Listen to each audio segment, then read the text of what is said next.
शंकर जी श्री राम कथा के पिपासु हैं, उन्हें कथा सुनना बहुत अच्छा लगता है। लेकिन यह भी सत्य है कि प्रत्येक कथा शिव और सती के संवाद से प्रकट हुई है।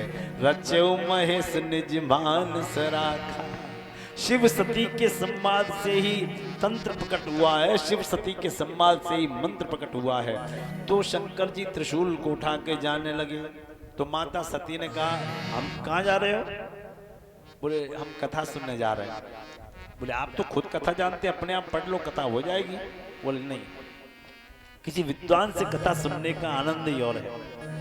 तो बोले एक बात समझ में नहीं आई, आप तो कथा का समुद्र हैं और समुद्र से बड़ा होगा क्या, जिसकी कोई लंबाई चौड़ाई ऊंचाई नीचाई कुछ पता ही नहीं है, तो एक समुद्र किससे कथा सुनने जाएगा?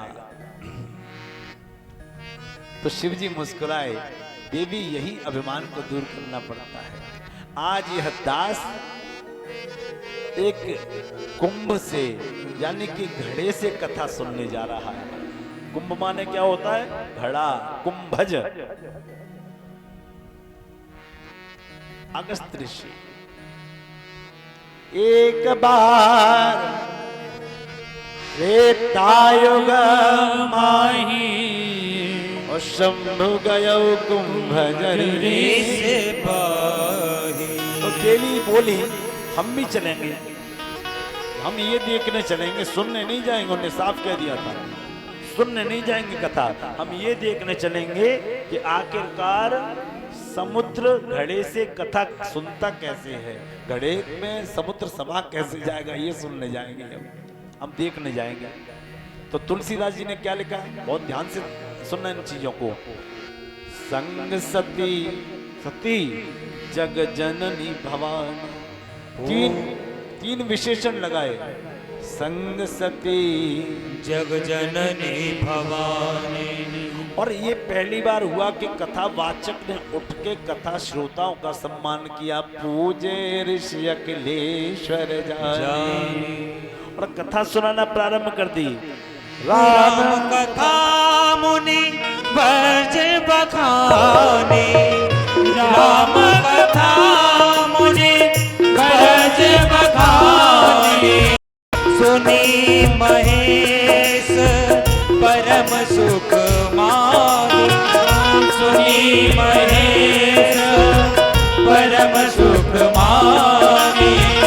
ऋषि पूछे हरि भगति सुहाई, कहीं शंभो अधिकारी पाई। कितनी गजब की बात।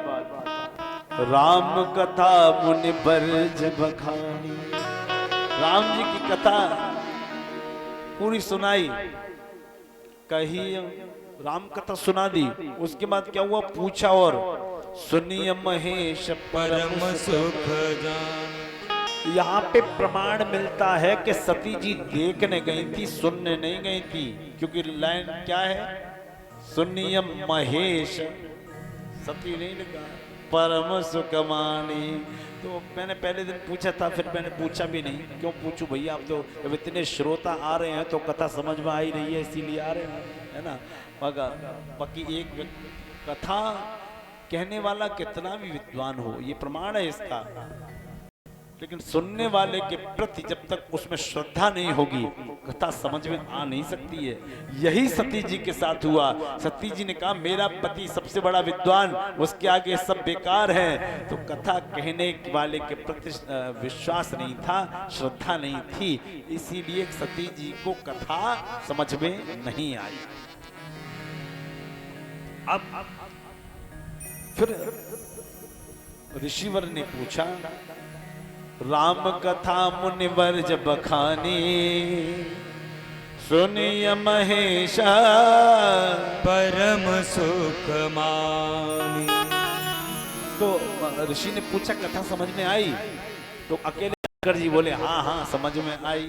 यहाँ भी प्रमाण मिल गया कि सती जी ने कथा नहीं सुनी, नहीं सुनी। अभी आगे और प्रमाण मिलेंगे, नहीं सुनी। फिर सती जी ने कहा अब घर चलो, बहुत दिन हो गए, हमारा मन नहीं लग रहा। तो शिव जी ने बोला विदा विदा नहीं मिली अभी, तो मांग लो विदा। तो पत्नी की हट के आगे घुटने टेकने पड़ा और विदा मांगी।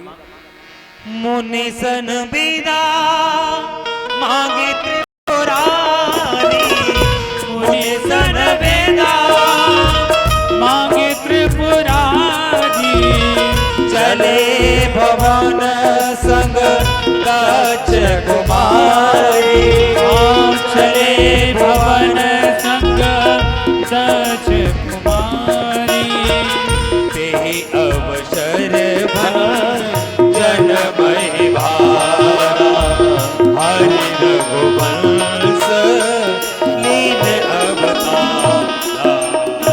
विदा मांगी, अब हम चलना चाहते हैं। विदा मिल गई, गए। वर्णत पंथ विविध इतिहासा, विश्वनाथ कहते पहुंचे कैलाशा। और बहुत बहुत सी कथाएं सुनाते जा रहे हैं रास्ते में ही। तो भगवान ने भी अनेकों लीलाएं रच दी।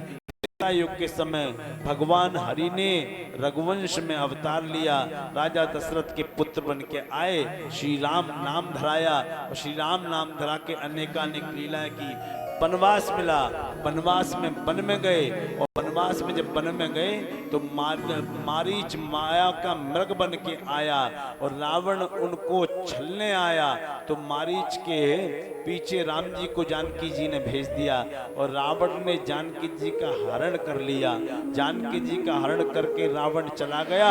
जब रावण चला गया तो राम जी और लक्ष्मण जी कुटिया के निकट आए और देखा कोई है नहीं, कोई नहीं है। तो राम जी लक्ष्मण जी विलाप करने लगे, रोने लगे और रो के देखने लगे हमारी पत्नी कहाँ है। वो कह रहे हमारे भाभी कहाँ है, माता जी कहाँ है। ये दृश्य शिव जी ने देखा और शिव जी ने क्या किया, शंभु समय तेहि अवसर दे, शंभु समय तेहि राम ही देखा, उपजाहि अति हर्ष विशेषा, भरे